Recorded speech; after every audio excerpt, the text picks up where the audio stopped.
శక్తి good Friday ఆరాధన April 18 శుక్రవారం. సమయం ఉదయం 12 గంటలకు. స్థలం వైస్రాయ్ గార్డెన్స్, జూబ్లీ బస్టాండ్ ఎదురుగా, సికింద్రాబాద్. ప్రార్థనా శక్తి ఈస్టర్ ఆరాధన ఏప్రిల్ 20 ఆదివారం. సమయం ఉదయం 8:30 నుండి. స్థలం వైస్రాయ్ గార్డెన్స్, జూబ్లీ బస్టాండ్ ఎదురుగా, సికింద్రాబాద్. ప్రార్థనా శక్తి తైలాభిషేక ఆరాధన ఏప్రిల్ 22 మంగళవారం. సమయం ఉదయం 8 గంటల నుండి. స్థలం ఎస్ఆర్ గార్డెన్స్, ఈనాడు ఆఫీస్, వైరా రోడ్, వెలుగుమట్ల, ఖమ్మం. ప్రార్థనా శక్తి తైలాభిషేక ఆరాధన ఏప్రిల్ 24 గురువారం, గుంటూరు. మొదటి ఆరాధన ఉదయం 7 గంటల నుంచి, రెండవ ఆరాధన ఉదయం 10 గంటల నుండి. స్థలం సీతారాం టౌన్షిప్ ఎదురుగా, housing board colony, Nallapadu road, Guntur. ప్రార్థనా శక్తి తైలాభిషేక ఆరాధన ఏప్రిల్ 29 మంగళవారం. సమయం ఉదయం 10 గంటల నుండి. Sri convention hall, C R Reddy women's college, Vatluru, Eluru. Yesayya నామమున మీకు వందనాలు తెలియపరుస్తూ ఉన్నాను. ప్రియులరా, ఈ దినము కొరకు దేవుడు సిద్ధపరిచిన వాగ్దానాన్ని మనం స్వాధీనపరచుకుందాం. పరిశుద్ధ గ్రంథంలో నుండి యెషయా గ్రంథము 49వ అధ్యాయము 7వ వచనం ద్వారా దేవుడు మిమ్మల్ని దర్శిస్తూ ఉన్నారు. ఐజయా చాప్టర్ 49 వర్స్ 7లో 7th లైన్ చాలా పెద్ద వచనముగా ఉంది. ఇది అండర్లైన్ చేసుకోండి.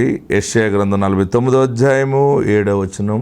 7వ వచనంలో 7వ లైన్ బాగా చూస్తే, ఇశ్రాయేలు పరిశుద్ధ దేవుడు నిన్ను ఏర్పరచుకొనిననియు, రాజులు గ్రహించి లేచెదరు, అధికారులు నీకు నమస్కారము చేసెదరు.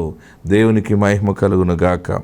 నేను చదువుతున్న వాక్యం మీ బైబిల్ ఎన్నో లైన్లు చూసుకుని అండర్లైన్ చేసుకోండి. ఇశ్రాయేలు పరిశుద్ధ దేవుడు నిన్ను ఏర్పరచుకునిననియు, రాజులు గ్రహించి లేచెదరు, అధికారులు నీకు నమస్కారము చేసెదరు. నిన్ను దేవుడు ఏర్పాటు చేసుకున్నాడు. ఇంతవరకు నిన్ను అవమానముగా, ఎగతాళిగా మాట్లాడారని నీలో ఆ బాధతో నువ్వు కుమిలిపోయావు కదా. దేవుడు నిన్ను హెచ్చించటం మొదలుపెట్టాడు. ఎలాగంటే నిన్ను ఆశీర్వదించే ఆశీర్వాదం ఎట్లా ఉంటుందంటే, ఈరోజు వాగ్దానాన్ని ద్వారా నీకు తెలియపరుస్తున్నాడు. ఏంటంటే, రాజులు ఇశ్రాయేలు పరిశుద్ధ దేవుడు ఈ మనుషుణ్ణి నిలబెట్టాడు, ఈ మనుషుణ్ణి ఆశీర్వదించాడు అని ప్రజలు గ్రహించుకునేలాగా నిన్ను ఆస్తికర్తగా దేవుడు ఆశీర్వదించి, నిన్ను ఐశ్వర్యవంతుడిగా ఆశీర్వదించి, నీకు బుద్ధి, జ్ఞానము, వివేకము గల హృదయము నీకు ఇచ్చి, ఈ అన్ని లక్షణాలు నీ ఎదుగుదల అందరూ చూసి ఎలా మాట్లాడతారంటే, చూడండి, నిన్ను యెహోవా ఏర్పరచుకొనిననియు, రాజులు గ్రహించి లేచెదరు. పెద్ద పెద్ద వాళ్ళు కూడా, అమ్మో ఈ మనుషుడు సామాన్యమైన వాడు కాదు, మామూలుగా అయితే ఈ మనుషుడు ఎదుగుదల ఇంతగా ఉండకపోను, దేవుడే ఇతనికి తోడుగా ఉన్నాడు. బహుశా నువ్వు సేవ చేస్తున్నావేమో, అందరికీ ఆశ్చర్యం కలిగేటువంటి సేవకుడు అయిపోతావు నువ్వు. ఎందుకంటే దేవుడు నిన్ను జ్ఞాపకం చేసుకుని నిన్ను హెచ్చించడం మొదలుపెట్టాడు. నీ చిన్న సంఘాన్ని ఆశీర్వదించడం మొదలుపెట్టాడు. నీ చిన్న స్థితిని దీవించడం మొదలుపెట్టాడు. రాజులు గ్రహిస్తారు, అధికారులు లేచి నమస్కారం చేస్తారు. నువ్వు అనుకుంటావు, మీరేంటి నాకు నమస్కారం చేస్తున్నారేంటి, మేము చిన్నవాళ్ళం కదా అని అనుకోవచ్చు. దేవుడు నిన్ను ఏర్పరచుకున్నాడు. ఇంతవరకు ఏడుస్తూనే దుఃఖంతోనే బ్రతికేవు కదా. ఇక మీద ఎక్కడికి వెళ్ళినా ఆ గౌరవం నీకు దక్కుతుంది. ఎందుకంటే నువ్వు అర్హురాలివి, నువ్వు అర్హుడవు. దేవుడు నీకు ఇచ్చడి ఆధిక్యత. నాకు సిగ్గుపడుతున్నాను, నాకు సిగ్గు కలుగుతుంది, నేను బయటికి వెళ్ళాలి, నేను ఎలాగా వీళ్ళందరి ముందు నిలబడాలి, అందరూ గౌరవంగా మాట్లాడుతున్నారు కానీ నాలో భయం వేస్తుందని అనుకున్నామేమో. నో, దేవుడు నిన్ను ఏర్పరచుకున్నాడు. దేవుడు నిన్ను ఏర్పరచుకున్నాడు కనుక రాజులు గ్రహించి లేచెదరు, అధికారులు నీకు నమస్కారం చేసేదరు. నీకు అధికారం లేకపోయినా నీకు కింద ఉన్నటువంటి వారు, గొప్ప గొప్ప అధికారులు కూడా వచ్చి నీకు నమస్కారం చేస్తారంటే నువ్వు నిజమైన దేవుని అధికారంలో ఉన్నావు కనుక ఇట్టి సాక్ష్యం నువ్వు కలిగి ఉన్నావు. దేవునికి మహిమ కలుగును గాక. ఇశ్రాయేలు పరిశుద్ధ దేవుడు నిన్ను ఏర్పరచుకొనినని, రాజులు గ్రహించి లేచెదరు, అధికారులు నీకు నమస్కారం చేసేదరు. ఆల్రెడీ స్టార్ట్ అయింది, ఇక మీదట ఇదే కొనసాగుతుంది. గొప్ప నాయకుడిగా, నాయకురాలుగా ఎదుగుతావు. ఆత్మ తోడుండును గాక. ఆమేన్.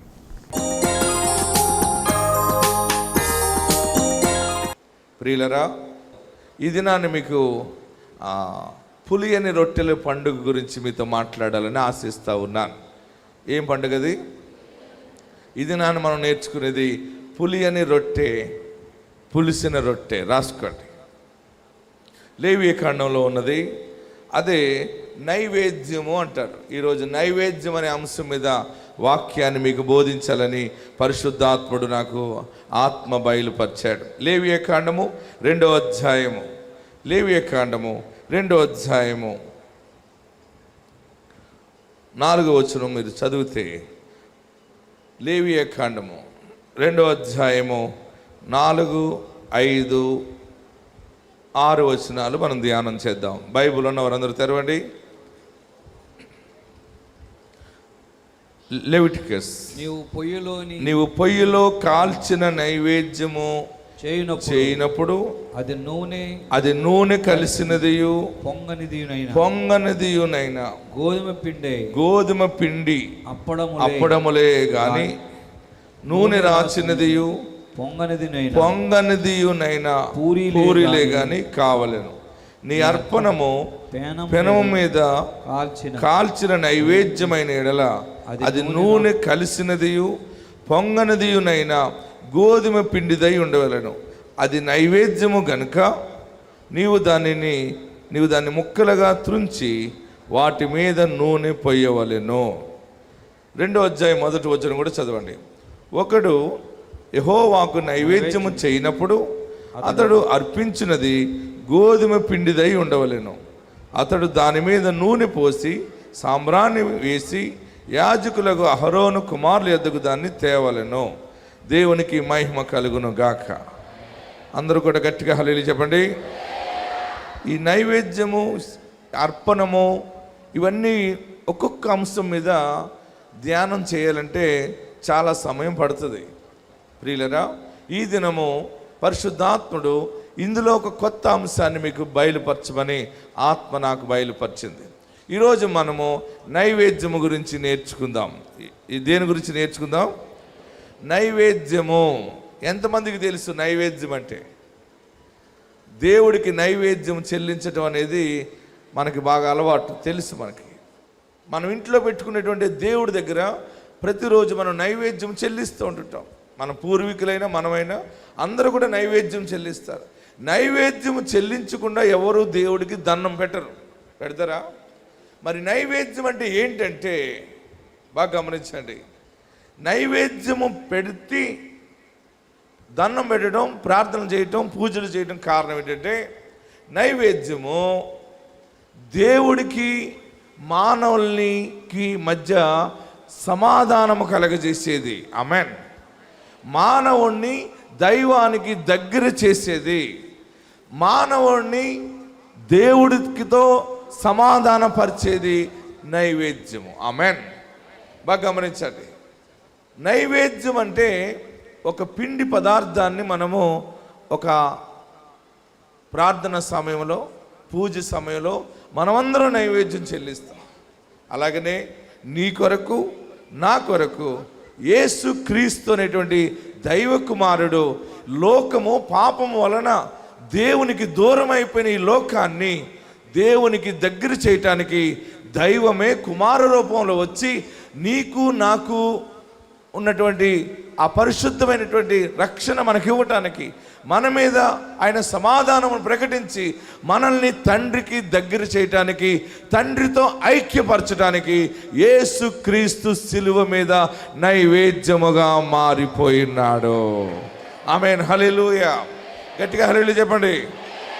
నైవేద్యం అంటే సమాధానము, సమాధాన బలి, మన నైవేద్యము. అందుకని ఇంక మనం ఎవరికి నైవేద్యం చెల్లించిన అవసరం లేదు. లోకమంతటి కొరకు యేసు క్రీస్తు పొంగని రొట్టెగా, పరిశుద్ధమైనటువంటి గోధుమ పిండి నైవేద్యముగా శిలువ మీద యాగమై తండ్రికితో మనలను దగ్గర చేశాడు. ఐక్యపరచును తండ్రితో యేసు రక్తము,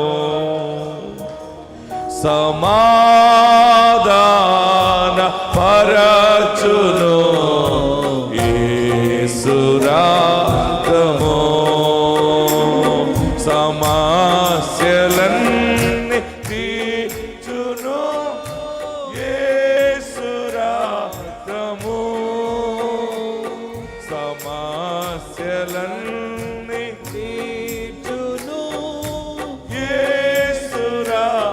పాడదాం. యేసు రాకము ప్రభు యేసు రాకము సంధి చేసి చేర్చును యేసు రాకము సంధి చేసి చేర్చును యేసు రాకము యేసు రాకము ప్రభు యేసు రాకము ఐక్యపరచును తండ్రితో యేసు రాకము. నైవేద్యం అంటే ఎవరు చెప్పండి. ఇప్పుడు నైవేద్యం యేసుక్రీస్తు మన కొరకు నైవేద్యముగా చేయబడ్డాడు. ఇది ప్రారంభములో దేవుడు ప్రవచనాత్మకంగా మోషేకి దేవుడు బయలుపరిచాడు.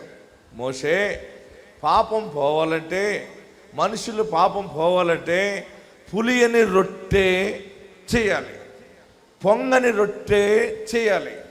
ఆ పొంగని రొట్టెల్ని పస్కా పండుగనే పండుగ చేసుకున్నప్పుడు మీరు పులియని రొట్టెలు తినాలి, చేదు కూరలు తినాలి. హల్లెలూయా చెప్పండి, గట్టిగా హల్లెలూయా చెప్పండి. పాత నిబంధనలో ఉన్నటువంటి ప్రవచనాత్మకమైన మాటలన్నీ కూడా నూతన నిబంధనలో దేవుడు నెరవేర్చాడు. నైవేద్యము అంటే అది యేసుక్రీస్తుకి సూచనగా ఉంది. లోకము దైవానికి దగ్గరగా ఉండటానికి మనం ఏ పూజ చేసినా, ఏ ప్రార్థన చేసినా మరి దైవానికి నైవేద్యము చెల్లిస్తాం కదా. అంటే ఆ నైవేద్యము మనల్ని దైవానికి దగ్గర చేస్తుందని ఒక నమ్మకము ప్రియులరా.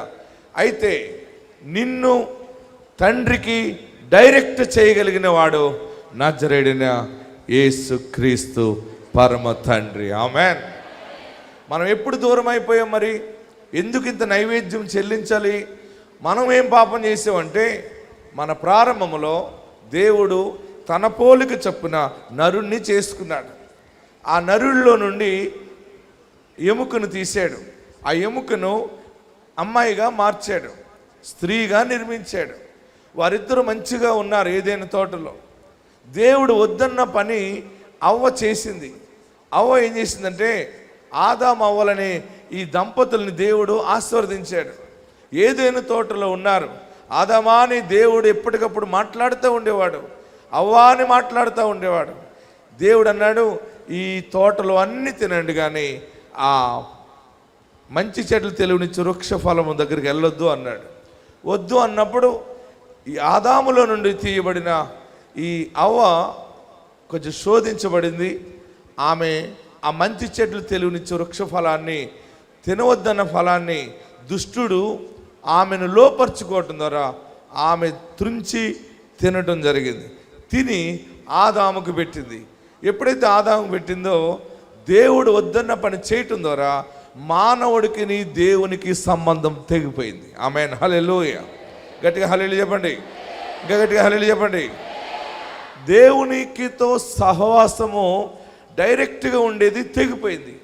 తర్వాత వారి పిల్లలు పిల్లలు పిల్లలు పిల్లలు పిల్లలు పిల్లలు పిల్లలు అలాగా లోకం అంతా నిండిపోయాక ఆయన సొత్తు కదా. మనం ఎవరి సొత్తు? మనం సాతానుడు దొంగిలించేసాడని ఆయన మరలా భూలోకానికి కేవలము మనల్ని ప్రేమించి, దేవుడు లోకమును ఎంతో ప్రేమించాడు. ఎందుకు ప్రేమించాడంటే ఆయన డెమోగా మనం వచ్చాం. ఆమేన్. హల్లెలూయా. ఆయన రూపమే మనది. నా రూపము, నా జీవము సాతానుడు దొంగిలించాడు. సాతానుడి దగ్గర నుంచి నేను తెచ్చేసుకోవాలని చెప్పి ఆయన మరలా మానవ రూపంలో రావటానికి కారణము ఆయన రూపము మనమై ఉన్నాము.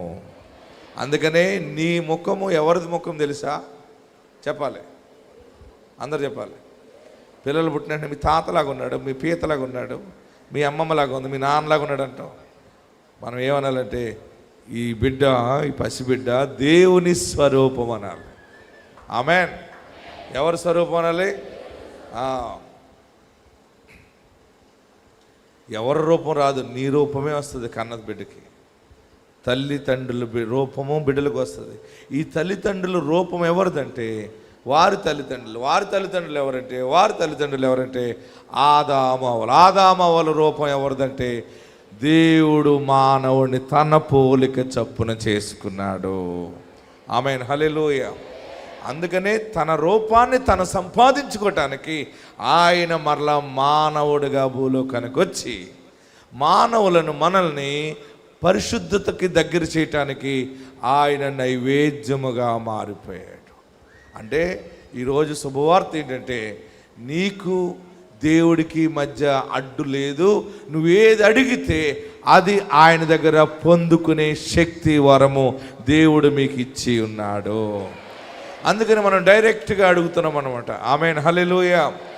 యేసయ్యా అని అడగగలదు మనం, పరమ తండ్రి నానా అని అడగగలదాం. ఏడుస్తున్నావు కదా, ఎవరిని అడిగినా ప్రయోజనం లేదు కదా. తండ్రి అయిన దేవుణ్ణి అడుగు. యేసు నిన్ను పరమ తండ్రికి ఐక్యపరిచినందుకు ఆయన నామము ద్వారానే మనం అడగాలి. ఏది అడిగినా యేసు నామము ద్వారానే అడగాలి. గట్టిగా హల్లెలూయా చెప్పండి, ఇంకా గట్టిగా హల్లెలూయా చెప్పండి. మరి పులియని రొట్టె, పొంగని రొట్టె ఏంటంటే, పులిస్తే రొట్టె బాగా పొంగుతుంది. మీరు ఇడ్లీలు వండుతారా? ఇంకా రౌండ్గా ఉంటాయి బజ్జీలు. మైసూరు బజ్జీ అందముగా బూర్లాగా రావాలంటే ఏం చేయాలి? దాన్ని అందులో వేస్తే వచ్చేస్తుందా? ఏం చేయాలి? గట్టిగా చెప్పాలి. పులబెట్టాలంటే ముందు రోజు దానిని కుళ్ళబెట్టాలి. పులబెట్టడం అంటే కుళ్ళబెట్టడం. మీకు అర్థమైందా? మీకు అది సరిపోక ఆ కుళ్ళు రావట్లేదు అనుకోండి, ఇంకా కుళ్ళు రావాలని పులప మజ్జిగ అందులో వేస్తారా? అది ఎంత పులుపు అవుతుందో, ఎంత నిల్వ చేయబడుతుందో అంత అన్నం వచ్చేస్తుంది. ఇడ్లీ కూడా రాత్రి మీరు పిండి నానబెడతారా, నూక కలుపుతారా, పిండి రుబ్బుకుంటారు కదా, ఉదయానికి ఏమవుతుంది? అది కుళ్ళిపోయే కొలిది పొంగిపోతుంది అనమాట. మీరు బాగా గమనించండి. అంటే మనకి అలాగా పులుపు వస్తేనే కానీ మనం తినలేం. మనం తినాలంటే మన కన్ను పర్మిషన్ ఇవ్వాలి. బాగుంది. ఈ నాలుక ఒప్పుకోవాలి. ఈ నాలుక ఒప్పుకోవాలంటే దీనికి పులప కారం తగలాలి. కన్నుకేమో వింపుగా అనాలి. ఇంత ఇడ్లీ ఉంటే నీకు సరిపోదు, ఇంత అని. దానివల్ల ఏమవుతుందంటే పులుపు వల్ల మనం ఎంత పుల్లబెడతామో అంత అందంగా తయారు చేసుకుని తింటున్నాం కదా. అందుకే కిడ్నీలు పాడైపోతున్నాయి, అందుకే లివర్ పాడైపోతుంది, అందుకే గ్యాస్ ఫామ్ అయిపోతుంది. నీవు అప్పటికప్పుడు పిండిని వాటర్లో పెట్టి తయారు చేసుకుని పిండిని అట్టేసుకో, అదంత టేస్ట్ ఉండదు, అదంత పొంగదు. కానీ నీ శరీరానికి ఎంతో గొప్ప బలాన్ని, ఆరోగ్యాన్ని సమకూరుస్తుంది. పొంగనది ఆరోగ్యము, పొంగినది అనారోగ్యము. అంటే పులిసిన రొట్టె పాపమునకు సూచన. ఏంటది? పులిసింది పాపమునకు సూచన, పులియనిది, పొంగనిది పరిశుద్ధతకి సూచన. హల్లెలూయా చెప్పండి. మనమందరము కూడా పులిసిన పిండికి సంబంధించిన వారం. మనమందరము తల్లిదండ్రుల కలయిక ద్వారా జన్మించిన వారము, పాపములో పుట్టి పాపములో పెరిగిన వారము. ఆయన అయితే పులియని రొట్టెగా వచ్చినవాడు, పరిశుద్ధమైన గోధుమ పిండిగా భూలోకానికి వచ్చిన నైవేద్యము. ఆయన కన్యమరి గర్భాన్ని జన్మించాడు. ఆయన కన్యక గర్భాన్ని జన్మించి నరవతారం ఎత్తాడు కనుక ఆయన పొంగని రొట్టెగా ఉన్నాడు. అందుకనే ఆయన అందరికీ రుచిగా కనపడడు, ఆయన అందరూ స్వీకరించలేరు. ఎందుకంటే ఆయన పులియని రొట్టె. పులిసింది ఎప్పుడూ ప్రమాదమే. కానీ ఆత్మీయ అర్థంలో మనం చూస్తే మోషేకి దేవుడు చెప్పాడు. మోషేకి దేవుడు ముందుగానే బయలుపరుస్తున్నప్పుడే ఆయన రెండవ రాకడకు సంబంధించిన విషయాలు బయలుపరిచాడు. ఆయన ఆమేన్, హల్లెలూయా చెప్పండి. ఆయన మొదటి రాకడకు సంబంధించిన విషయాలు బోధించాడు. ఇదిగో మోషే, లోక పాపము పోవటానికి పాప పరిహారార్థ బలిగా నేను రాబోతున్నాను. అయితే మీ వల్ల కాదు కానీ మీరు అర్పించండి.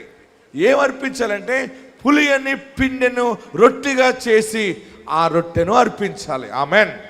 మోషేకి అర్థం కాలేదు, మోషేకి దేవుడు చెప్పిందే చేశాడు. మనము ఈ జన్మ ఎంత గొప్ప జన్మ అంటే ఆ ప్రవచనాలు నెరవేర్పుని కళ్ళతో చూస్తున్నాం, చెవులారా వింటున్నాం. నీ కొరకు నా కొరకు పొంగని రొట్టెగా, పులియని రొట్టెగా వచ్చినవాడు, నైవేద్యముగా మారినవాడు నజరేయుడైన యేసుక్రీస్తే. పులిసిపోయిన పిండికి సంబంధించిన మనల్ని పరిశుద్ధతలోనికి తేవటానికి పులియని రొట్టెగా, పాపము లేనివాడిగా యేసు భూలోకానికి వచ్చాడు. ఆమెన్. గట్టిగా హల్లెలూయా చెప్పండి. ప్రియులరా, పులుపు ప్రమాదం, పులుపు పాపమును సూచిస్తుంది. ఈ పులుపు పాపమును సూచిస్తుందని యేసు ప్రభు చెప్పారు. చూడండి, మత్తయి సువార్త 16వ అధ్యాయము 6వ వచనం చదివితే పులిసిన వారు గురించి యేసు ప్రభు చెప్తారు. అప్పుడు యేసు, మత్తయి సువార్త 16వ అధ్యాయం 6వ వచనం మైకులో చదవండి.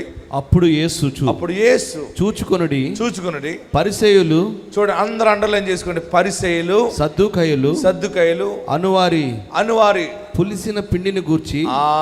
పరిసయ్యులు, సద్దుకయ్యులు అనువారి పులిసిన పిండిని గూర్చి జాగ్రత్త పడుడని చెప్పాను. ఆమెన్. పరిసయ్యులు, సద్దుకయ్యుల్ని యేసుప్రభు వారు ఏమంటున్నారు చెప్పరే? గట్టిగా చెప్పాలి. పులిసిన పిండి వేషధారులు, మత నాయకులు, గర్విష్ఠులు. హల్లెలూయా చెప్పరే? ఇంకా గట్టిగా హల్లెలూయా చెప్పండి. ఇంకా గట్టిగా హల్లెలూయా చెప్పండి. ఈ పులిసింది ఎక్కడున్నా ప్రమాదమేనండి. మనము ఒక లీటర్ పాలు ఇంట్లో చక్కగా బర్రె పాలు తెచ్చుకున్నాం అనుకోండి, దాన్ని పెరుగు చేయటానికి ఎంత వేయాలి పులుపు? తోడు చుక్క అంటాం. ఇంత తోడు చుక్క వేస్తావు కదా, ఇంత మజ్జిగ అందులో వేస్తావు, అన్ని పాలని రిమోట్ చేస్తుంది. పాల సమాజమా, నేను చెప్పినట్టు చేయండి, మీరందరూ బిగుసిపోండి అంటది అంతే. ఈ తోడు చిన్నదైనా కానీ మొత్తం పాలన్నిటినీ గడ్డ కట్టేసేలా చేస్తుంది. ఓకే, చిన్న పాపము పరిశుద్ధంగా జీవిస్తున్న నీ కుటుంబాన్ని పాపానికి కట్టేస్తుంది. ఆమెన్. చిన్న అబద్ధము నీ జీవితం అంతటిని పాపముగా మారుస్తుంది. చిన్న వ్యభిచారము నీ శరీరం అంతటిని పాపముగా మారుస్తుంది. చివరికి అది పులిసిన పిండిగా మారిపోతుంది. హల్లెలూయా చెప్పండి. ఇంకా హల్లెలూయా చెప్పండి. ప్రియులరా, ఏదేమైనా మీ నోటి మాటలను మృదువుగా పెట్టండి. మీ గుండె నిండా యేసుకి చోటు ఇవ్వండి. మిమ్మల్ని దేవుడు ఈ సంవత్సరం మనం వాగ్దానం ఉన్నవాళ్ళం, మనం కొత్త ముద్ద అవ్వటానికి ఆయన నైవేద్యముగా మారాడు. మనల్ని తండ్రికి దగ్గరగా చేశాడు. మనం అందరూ అడుగుదాం ఈవేళ. మీకేం కావాలో అడగండి, నేను ఉన్నాను మీ మధ్య, నేను ప్రార్థిస్తాను. అందరూ కూడా తలలు వంచండి, లేచి నిలబడి మీకేం కావాలో అడగండి. అడిగే ముందు మీ హృదయం అనే ఫ్రిడ్జ్లో ఉన్నటువంటి ఆ పులిపిండిని తీసి పారేయాలి. మీరందరూ బయట పాడవేస్తే అది మన నుండి బయటికి వెళ్ళిపోవటం మనం చూడాలి. మరి వదిలిపెడతారా? అసూయ ఉందా? దూషణ మాటలున్నాయా? కపటం ఉందా? లేదనుకోకు. ఇక పాపము పోవాలి. పాపము నీ చేతిలో ఉండుట చూచి నువ్వు దాన్ని విడిచిపెట్టిన యెడల నీవు నిశ్చయముగా నిర్దోషివై నువ్వు ధైర్యముగా ఉంటావు. నిన్ను బ్రతిమలాడుతున్నాడు దేవుడు. నువ్వు పాపమును విడిచిపెట్టాయి. నువ్వు ఎప్పుడైతే ఒప్పుకుంటావో, నూనెతో హస్త నిక్షేపణ నీ శిరస్సు మీద ఎప్పుడు జరుగుతుందో, నీవు ఖర్జూర వృక్షం వల్లే మవ్వు వేయటం మొదలు. ఆయన నీ పక్షముగా ఉన్నాడు. నా పాపము కడిగి వేయి బాబు. నన్ను కడిగి శుద్ధినిగా చేయని అందరూ ప్రార్థన చేయండి. నమస్కరించి ప్రార్థన చేయండి. ఒప్పుకుని విడిచిపెట్టేయండి. పాత ముద్దని పారివేద్దాం. కొత్త బ్రతుకు వచ్చేస్తుంది. నీ ఇంట్లో శుభకార్యాలు జరుగుతాయి. నీ ఇంట్లో తంబురు వాయించు అని స్వరము మరలా వస్తుంది. నూతన స్వరాలు సాక్ష్యం వస్తుంది. అప్పులున్నాయి. అప్పులు అప్పులు అప్పులు అప్పుల కింద ఉంటుంది బ్రతికంతా. నెమ్మదిగా బ్రతికే రోజు ఉందని ఏడుస్తున్నావు కదా. నీలో ఎందుకు ఇంకా అసూయ దాగుంది? తీ బయటికి. నేను అందరూ బాగోవాలని కోరుకుంటానయ్యా, హృదయపూర్వకంగా కోరుకుంటాను బాబాని. ప్రార్థన చేయి, ప్రార్థన చేయండి. ఇక నేను పాపము చేయను, నన్ను బాగు చేయేసయ్యా. యేసు నామములో నువ్వు అడిగితే క్షమించబడతావు. కొత్త ముద్ద ఈ నెల, కొత్త సాక్ష్యము, బంగారు జీవితము. అద్దాల మేడలోనే ఉంటది నీ సాక్ష్యం ఎప్పుడు కూడా.